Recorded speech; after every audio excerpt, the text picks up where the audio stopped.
Bonsoir à toutes et tous, j'espère que vous allez très bien. On se retrouve pour une nouvelle vidéo d'avant-match. Le championnat de Ligue 1 qui reprend, on est à la 12e journée.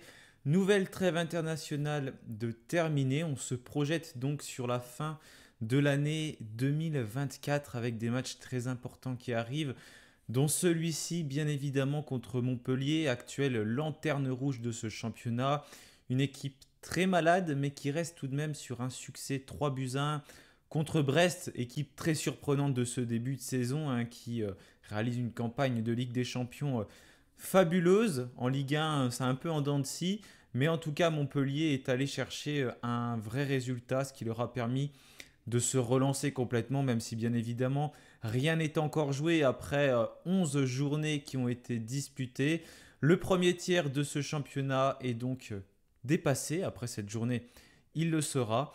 Donc on se projette forcément vers des rencontres qui seront très importantes.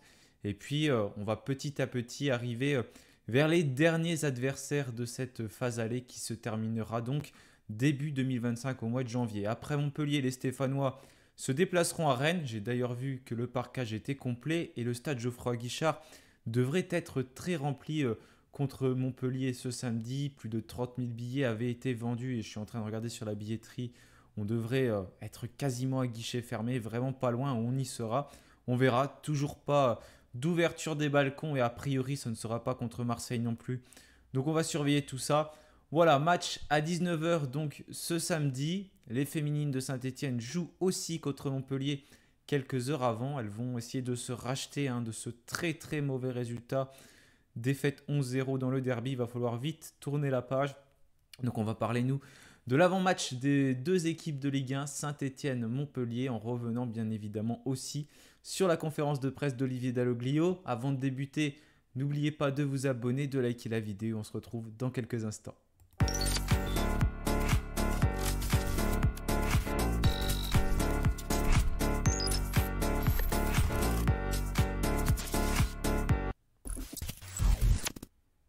Voilà donc cet avant-match entre Saint-Etienne et Montpellier sur DAZN à 19 h. Un match, comme j'ai dit, qui sera donc très important.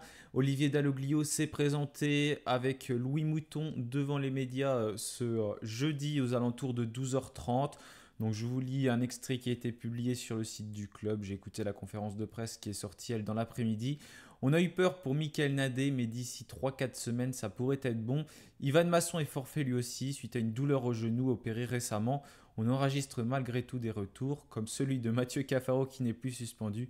Ça va aussi pour Dylan Batubinsika. Ça me fait un peu rire quand il dit des retours avec Mathieu Cafaro, parce que c'est pas forcément un retour, c'était juste un joueur qui était suspendu. Et puis il a aussi parlé de Pierre Cornu durant la conférence de presse, mais il était déjà dans le groupe, je crois, pour le derby. En tout cas, il était de retour et c'est pas vraiment un vrai retour pour Saint-Etienne.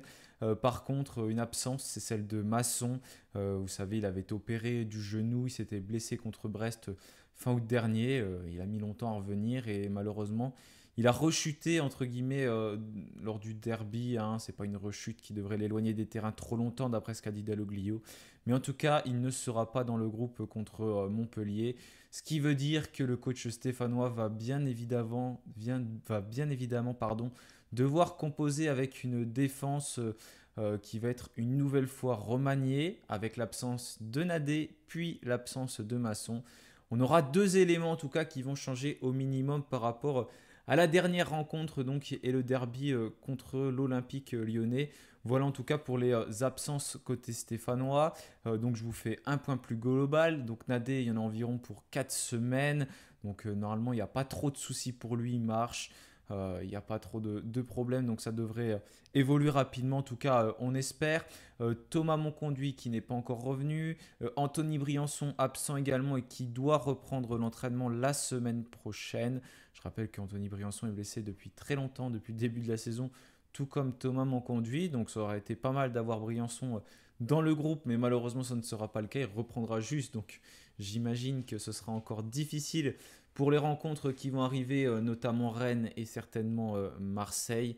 Donc la défense centrale pour l'instant, on aura certainement le retour de la paire Abdelhamid de Batuin Sika. D'ailleurs j'attends vos retours en commentaire Pour savoir ce que vous en pensez, quelle défense tout simplement vous alignerez contre Montpellier. Benold également, que l'on a vu sur les vidéos du club cette semaine, touché au niveau d'un ligament et qui va revenir dans quelques mois.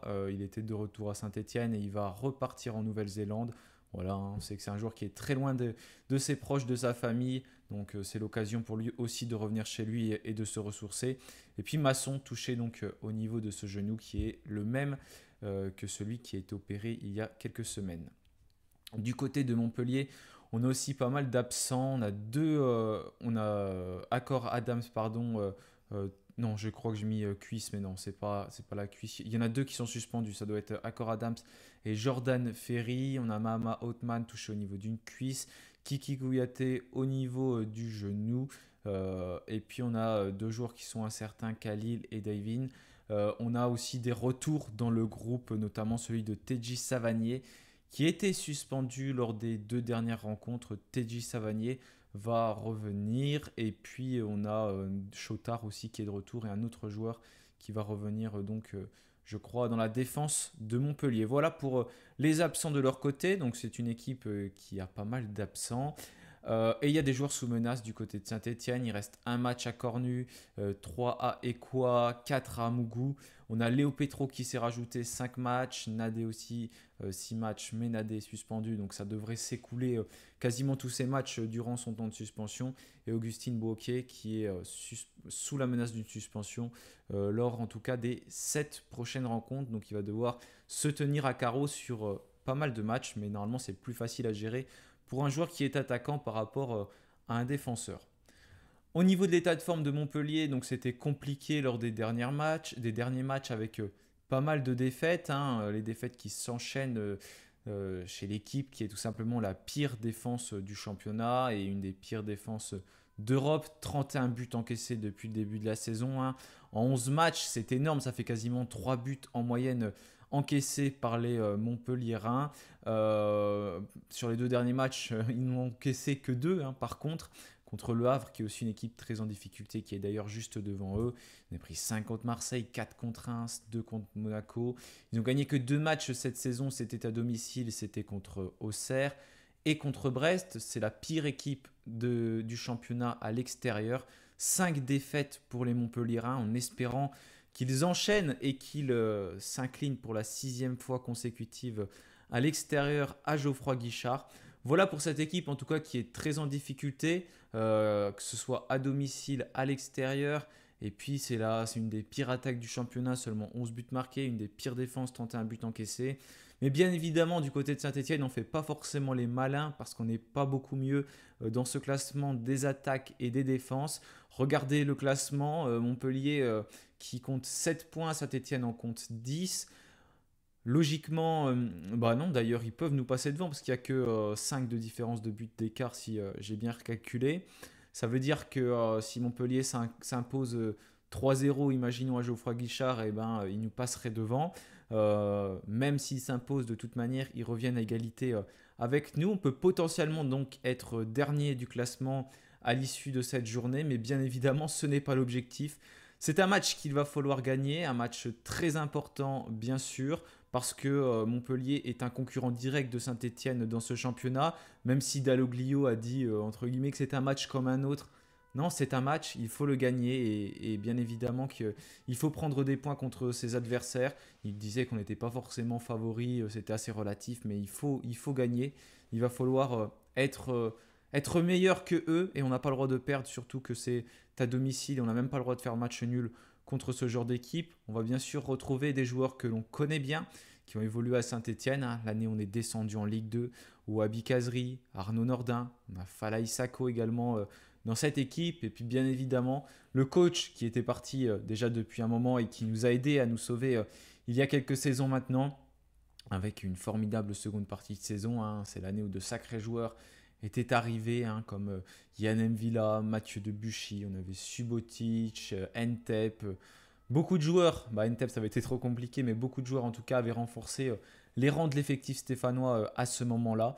Voilà, ça fait pas mal d'anciens stéphanois en tout cas qui vont faire leur retour à Geoffroy Guichard avec des plus ou moins bons souvenirs. On sait qu'il y a des joueurs qui sont dangereux, notamment Nordin qui a quand même franchi un cap, je trouve, par rapport à Saint-Étienne et qui arrive à être un petit peu plus régulier dans ses performances. Donc bien évidemment, il va falloir le surveiller, d'autant plus que la défense de Saint-Étienne, comme j'ai dit tout à l'heure, va être remaniée. Donc nous, notre effectif, je vous affiche la composition du dernier match, donc celui contre Lyon et puis celui contre Strasbourg aussi, parce que c'était assez similaire. Donc c'est là-dessus qu'il va falloir réussir à sortir de grandes performances, bien évidemment. C'est pareil, c'est contre ces équipes qu'il va falloir sortir de grandes performances. J'ai laissé à Pia aussi, je me suis trompé, désolé. C'était Masson qui était titulaire face à l'Olympique lyonnais. Donc voilà pour en tout cas cette équipe stéphanoise. Je vous parlais tout à l'heure qu'on ne faisait pas trop les malins. Au niveau de l'attaque et de la défense également, le classement c'est exactement le même que tout à l'heure parce que j'ai pu mettre les deux équipes au même endroit. Ça allait un peu mieux, hein. On sortait quand même d'un bon match contre Strasbourg. On a fait un match plutôt, comment dire, c'était pas trop mal hein, contre Lyon malgré la défaite et ça fait très mal dans un derby bien sûr, mais on a connu pire. Ça semble bien fonctionner avec ce système hybride où Pierre Ecoua a pas mal de liberté, donc on va voir comment les choses vont évoluer aussi là. J'imagine qu'il va avoir un rôle plus offensif face à Montpellier. C'est là qu'il va falloir aussi regarder parce que Montpellier est une équipe qui est bien différente de Strasbourg et Lyon qui sont à vocation très offensive, hein, ce qui n'est bien sûr pas le cas de Montpellier qui va défendre et pour pas encaisser de buts et en plus ils sont pas chez eux. Donc il va falloir réussir à percer cette défense. Donc on sait que c'est un peu un défaut de Saint-Étienne, on n'arrive pas à accélérer le jeu quand il le faut.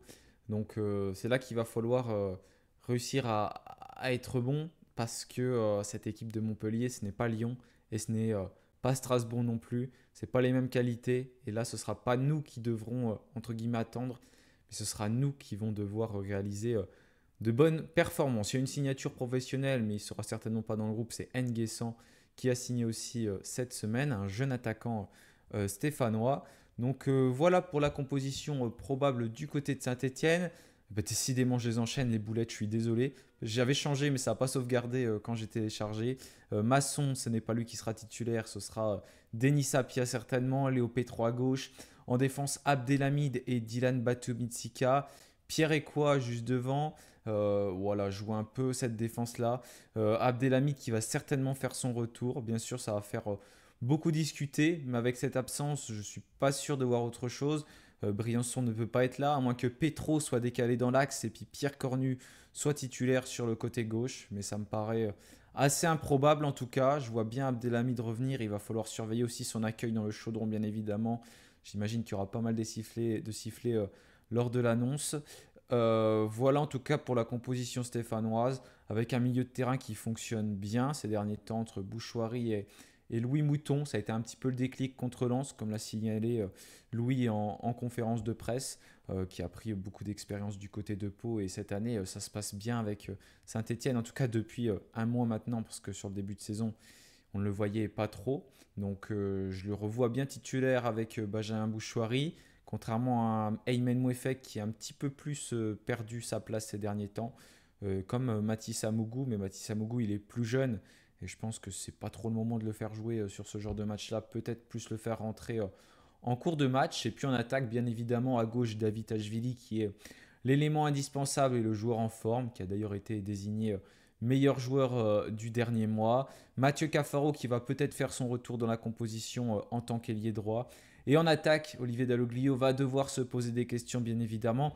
Soit ce sera Stassin, soit ce sera Ibrahim Sissoko. Il va avoir un choix à faire en tout cas durant cette rencontre. Donc j'attends bien évidemment votre composition aussi dans les commentaires. Encore désolé pour les petites erreurs sur les visuels, mais je les ai corrigées à l'oral. Normalement, il n'y a pas trop de problème. Donc bien sûr, ce ne sera pas Masson, ce sera Denis Sapia sur le côté droit. Là, pour le coup, il ne devrait pas y avoir trop de problématiques, on va dire, pour décider de qui sera titulaire sur le côté droit parce que Masson est absent et Saint-Étienne n'a pas non plus un énorme choix sur ce poste de latéral droit. Donc la question, elle sera vite répondue, comme on dit. Voilà en tout cas pour la composition stéphanoise que je vois pour ce match. Donc rencontre à 19 h contre Montpellier. On se retrouvera bien évidemment et comme d'habitude pour faire le débrief de ce match en espérant que les Verts renouent avec le succès. On a fait un bon match contre Strasbourg à domicile, il faut retenir ça. Et enchaîner contre Montpellier, un concurrent donc direct des Verts qu'il ne faut surtout pas relancer dans cette course au maintien. L'objectif, c'est d'avoir 6 points d'avance sur eux après cette rencontre. Merci à tous d'avoir suivi cette vidéo. Je vous souhaite une très belle fin de semaine, un bon week-end et puis bien sûr, allez les Verts. Salut à tous.